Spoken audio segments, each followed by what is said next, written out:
अस्सलाम वालेकुम students, I am your teacher Saima और टुडे हम कंटिन्यू करेंगे रुबायात of Umar Khayyam.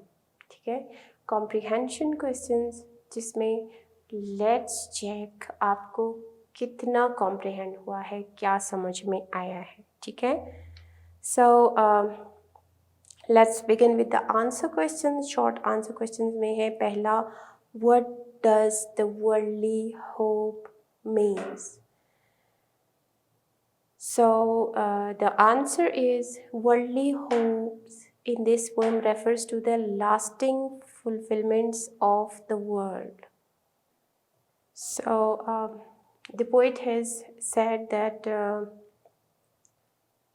Worldly hopes के सेंस में पोइट ने क्या कहा कि ये जो आपकी रिक्वायरमेंट्स हैं, आपके ever lasting fulfilments of this world, मुझे ये चाहिए, material gains.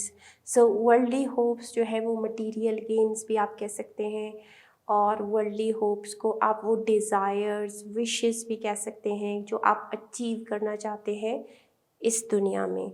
So you can answer anything, the materials of this world or the desires or wishes of this world. ठीक है, so why has Umar Khayyam compared desert snow with temporary worldly hopes? अब सिर्फ ये desires और wishes और materials gains की बात नहीं है, बल्कि यहाँ पे जो है वो उसने कंपेयर किया है डेजर्ट स्नो को वर्ल्डली होप से। वर्ल्डली होप्स आपकी वर्ल्डली गेन्स भी हो सकते हैं, जो आप इस दुनिया में मटीरियलिस्टिक गेन्स जो ले लेते हैं, या आप जो डिज़ायर्स फुलफ़िल करते हैं अपने, या जो आपकी विशेस होती हैं उनको अचीव कर लेते हैं, तो वो सब, उन सब को उसने डेज़र्ट स्नो से कंपेयर किया है। डेज़र्ट में एक तो स्नो आपको पता है होती नहीं है, डेज़र्ट में snow it's very rare phenomena, और अगर कभी डेज़र्ट में स्नो पड़ती भी है तो ऑब्वियसली उसका एंड सबको पता है कि वो कुछ ही टाइम के बाद वो मेल्ट हो जाएगी, वो वहाँ पे पड़ी नहीं रहेगी और ज़्यादा टाइम पीरियड उसका होगा ही नहीं। This is an understood phenomena of nature. तो पोइट ने क्या किया, पोइट ने ये किया है, कंपैरिजन दिया है worldly hopes, worldly gains, worldly desires, wishes, इन सब का डेजर्ट की स्नो पे। एक तो आपकी डिज़ायर्स और विशेस अबाउट दिस वर्ल्ड कि आप हर चीज़ में अगर परफेक्ट भी चाहते हो, आपकी आप चाहते हो हर विश आपकी फुलफ़िल हो, तो अगर आपकी ये विशेस हैं, एक तो ये कभी पूरी होती ही नहीं है, सारी की सारी विशेस आपकी कभी पूरी होती ही नहीं है, बिल्कुल इस तरह जिस तरह डेजर्ट पे कभी स्नो पड़ती ही नहीं है। और अगर सपोज़ वो हो भी जाती हैं, ठीक है, पोइट ने एक ये भी कहा है कि अगर सपोज़ कभी हो भी जाती है तब भी सबको पता है कि उसका एंड क्या है, उसका एंड क्या है कि वो स्नो जो है वो मेल्ट हो जाती है, ख़त्म हो जाती है, एवरलास्टिंग नहीं है। ठीक है, Omar Khayyam compared desert snow with temporary worldly hopes as the rare desert snow is for very short time. एक तो कह रहे वेरी रेयर है और फिर शॉर्ट टाइम के लिए। Similarly the worldly hopes are not for ever. Worldly hopes भी, वर्ल्डली गेन्स भी, इवन आपकी जो विशेस हैं वो भी फॉर एवर एक सी नहीं रहती। आज आपको एक चीज़ की ख्वाहिश है, वो आपको मिल जाती है और हासिल हो जाती है, फिर आपकी विश भी बदल जाती है, आपकी ख्वाहिश भी बदल जाती है, आपकी ख्वाहिश वही नहीं रहती। ठीक है, चेंज हो जाती है। तो इसी तरह वर्ल्डली होप्स भी जो है वो फॉर एवर एक से नहीं रहते हैं। Number 3, explain in your own words the rubai awake for the morning in the bowl of night. So in this rubai the poet describes the morning scene. क्या डिस्क्राइब कर रहा है ये awake for the morning in the bowl of night?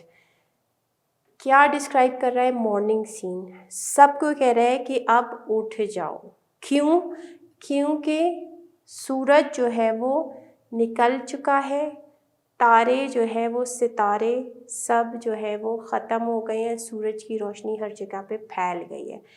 But poets ने जो language use की है वो ज़रा देखें कि as if night is a ball, और उसमें जो है वो सितारे तैर रहे हैं, a black bowl of black liquid, जिसमें सितारे ऊपर ऊपर जो है वो तैर रहे हैं। तो जब आप ओवर ब्रिमिंग, बहुत फुल पेंदे तक भरा हुआ कोई बॉल हो और उसमें आप कोई चीज़ फेंकें तो वो छलक जाती है, और जब वो छलकती है तो सरफेस पे जो चीज़ें होती हैं वही सबसे पहले क्या होता है, गिर जाती हैं साइड्स में।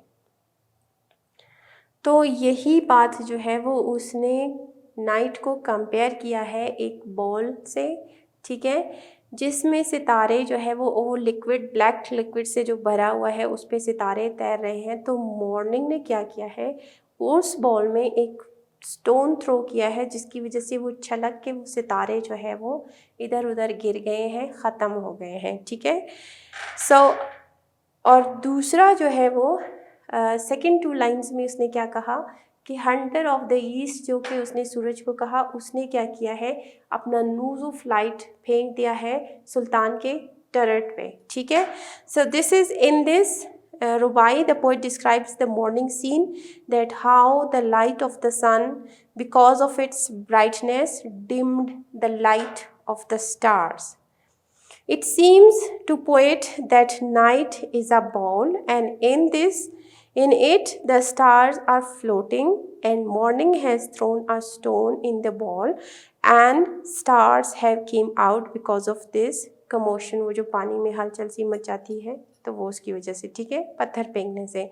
Then he describes the sun rising scene, that the Sultan castle is in the east, ठीक है, सुल्तान का कैसल भी ईस्ट पे है और सूरज भी ईस्ट से ही निकल रहा है, ठीक है। The poet could see the sun rising behind the turret, वो जो सुल्तान का कासल है उसके बैक पे सूरज निकल रहा है। तो वो क्या कह रहा है, behind the turret of the castle it seems to the poet that the sun is like an hunter and caught Sultan's castle's turret in a noose of light. Means the sun is rising and the shades, the light of sun is scattered everywhere, and obviously वो जो सुल्तान का castle है उसके जो मीनार हैं वो बहुत ऊपर ऊपर है, तो सबसे पहले लाइट उन तक ही पहुंचती है, right? What does the moving finger means? The moving finger, what do you think? What does it mean? The moving finger is the finger of God, ठीक है, who has written our fate, right? Which is forever. It cannot be changed, right? So वो moving finger किसको कह रहे हैं? Moving finger of God, या it's the written destiny of us, जो हमारी किस्मत है वो लिखी हुई है, that's इन दिस सेंस। लेकिन वो मूविंग फिंगर जो कि उस डेस्टिनी को लिख रहा है ऑब्वियसली वो अल्लाह ताला है, right. Right down the main theme of the rubai, there was a door to which I found no key. अच्छा, इस रुबाई का अभी आपने मीनिंग बताना है, ठीक है। मेन थीम क्या है?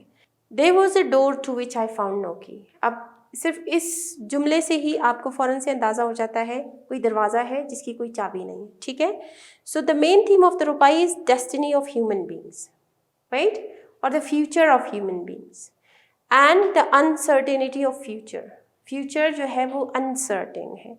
मेन थीम यही है कि दरवाज़ा है, बंद दरवाज़ा है जिसका जो है वो कोई चाबी नहीं है और आपको नहीं पता दरवाजे के पार क्या है। So obviously the uncertainty of future, मुझे नहीं पता कल क्या होगा, आपको नहीं पता कल क्या होने वाला है, right. So this is the main theme of this rubai, there was a door to which I found no key. Why does the poet compare spring with youth? Spring और यूथ इन दोनों का कंपैरिजन क्यों किया है? The spring season comes with beauty and charm, ठीक है। Spring में क्या होता है, खूबसूरती हर जगह पे फैली हुई होती है, फूल खिले हुए होते हैं, सब्ज घास हर तरफ होती है। We can see birds and flowers everywhere, और आपको पता है साथ में फिर बर्ड्स भी आ जाते हैं जब फ्लावर्स होते हैं। तो everything seems pleasant and attractive, हर चीज़ जो है वो बहुत खुशगवार और अट्रैक्टिव नज़र आ रही होती है। Similarly when youth comes to a person, बिल्कुल इसी तरह जैसे कि यूथ आती है, he becomes active and beautiful. जैसे कि स्प्रिंग के आने से हर तरफ जो है वो ताज़ा घास, फूल, एक्टिव बर्ड्स और आप खुद भी एक्टिव हो जाते हो। So this is what the youth is. तो यूथ भी इसी तरह आपको एक्टिव और ब्यूटीफुल बनाती है, but both the spring and the youth are not for ever. Spring भी ख़त्म हो जाता है, यूथ भी ख़त्म हो जाती है। So that's why he compared both of them for their short period. दोनों का एक short span होता है, ठीक है। What is the main theme of the rubai? Yet that spring could vanish. Spring should vanish with the rose. The main theme of this rubai is to live for today. क्या होता है? Spring के साथ जो है वो रोज़ भी ख़त्म हो जाता है, ठीक है। तो आज अगर आपका यूथ का पीरियड है तो उसी दौरान आप बहुत अच्छी चीज़ें परफॉर्म कर सकते हैं, बहुत पॉजिटिव वे में जा सकते हैं, क्योंकि ये जवानी तो ख़त्म हो जाएगी। फिर क्या होगा कि आपके पास ये एनर्जीज़, ये विगर, ये भी नहीं रहेगा, ये भी ख़त्म हो जाएगा। Because the time is moving very fast. The youth is for very short period and also the future is uncertain. So means आप live for today, आज आपने करना है जो भी करना है, क्योंकि अभी आप अपने यूथ के टाइम पीरियड में हैं, अभी आप सब कुछ अचीव कर सकते हैं। शॉर्ट टाइम है आपके पास, जितने बड़े बड़े काम कर सकते हैं करें इस शॉर्ट पीरियड में, ठीक है। अपने अल्लाह को राज़ी करें, अपने पेरेंट्स को राज़ी करें, अपना फ्यूचर सिक्योर करें और अपने आसपास के लोगों की जितनी मदद कर सकते हैं करें और कुछ बन के दिखाएं। सो दिस इज़ व्हाट।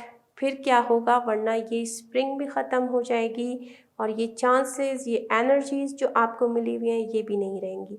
अभी आप दिल लगा के पढ़ सकते हैं, अभी आप मेहनत कर सकते हैं, अभी आप इबादत कर सकते हैं, अभी आप सब कुछ कर सकते हैं, right. Alright students, choose the correct answer. और व्हेन द सन राइजेस, जैसे ही सूरज निकलता है, द स्टार्स क्या होते हैं? अपीयर होते हैं, वैनिश होते हैं, डिसअपीयर होते हैं, बर्न होते हैं। अब वैनिश और डिसअपीयर, वैनिश मीन्स बिल्कुल मिट जाना और डिसअपीयर मीन्स गायब हो जाना। प्रेजेंट है लेकिन नज़र नहीं आ रहे, और वैनिश मीन्स बिल्कुल ही मिट जाते हैं, ठीक है।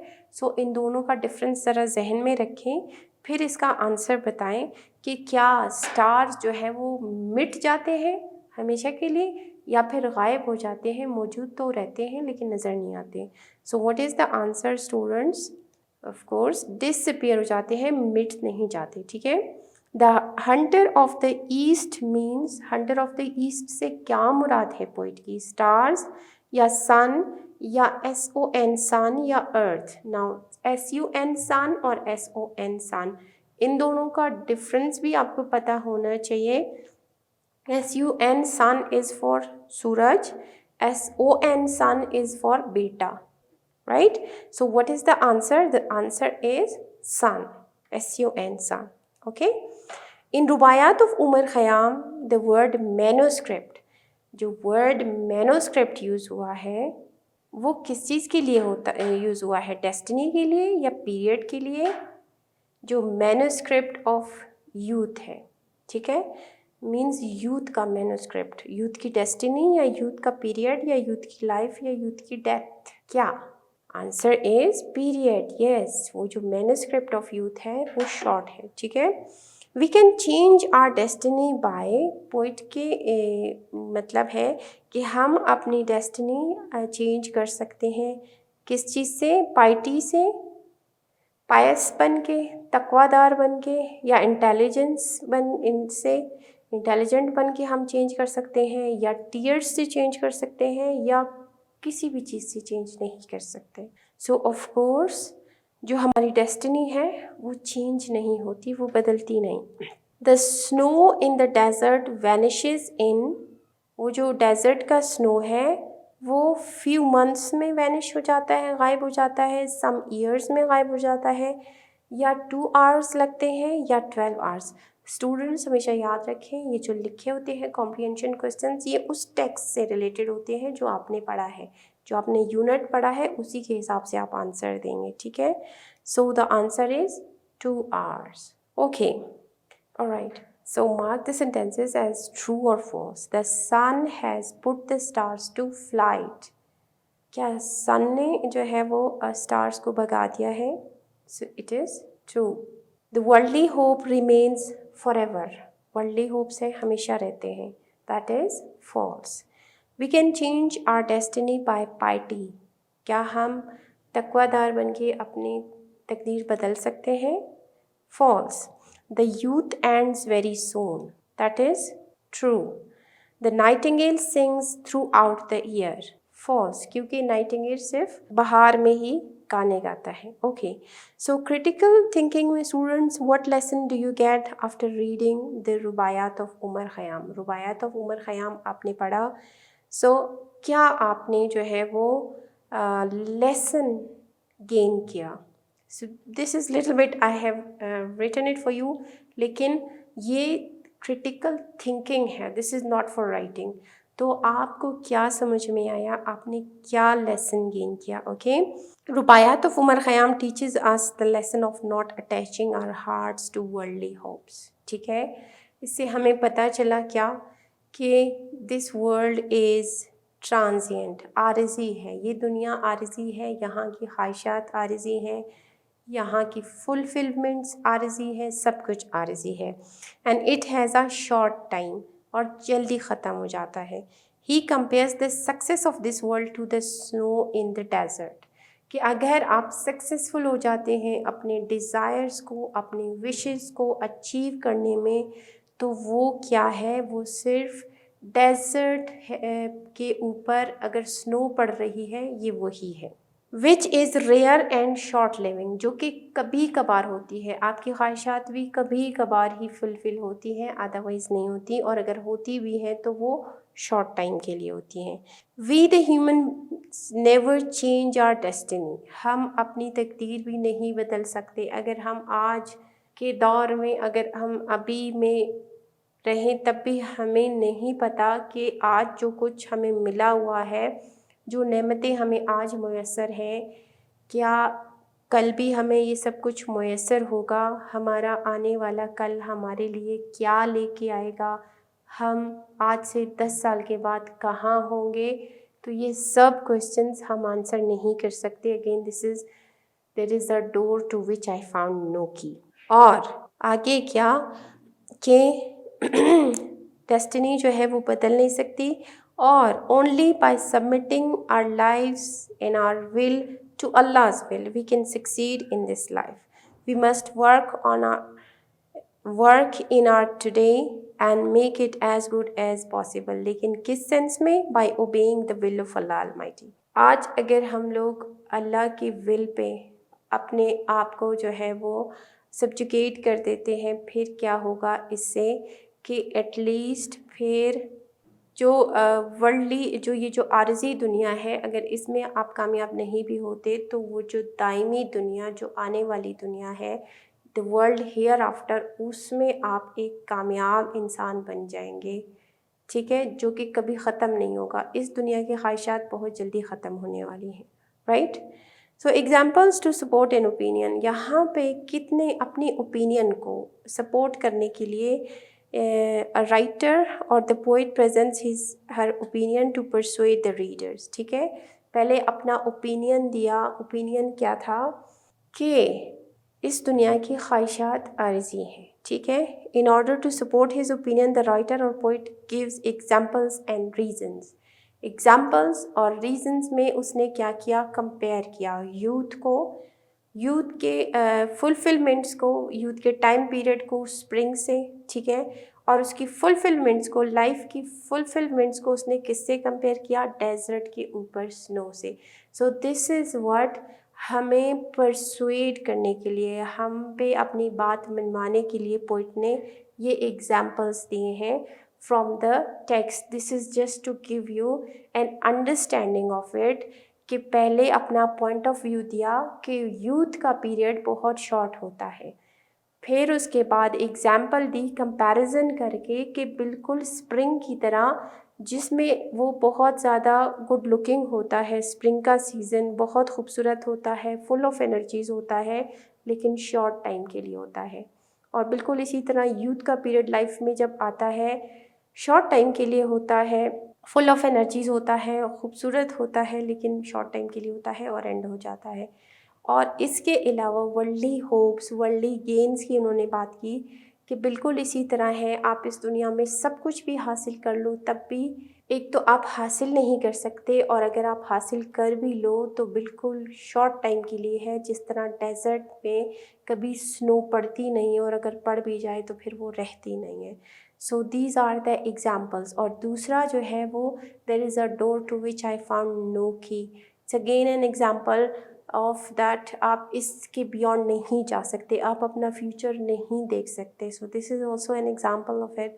सो इस तरह परसुएड करने के लिए ऑथर ने क्या किया है, इस तरह की कंपैरिजन यूज़ की है, इस तरह के एग्जाम्पल्स इस्तेमाल किए हैं ताकि वो अपनी बात आप तक पहुंचाए और आपको अपने साथ एग्री करने पे मजबूर करें with examples. Okay, that's it for today students. Thank you so much and अल्लाह हाफिज़।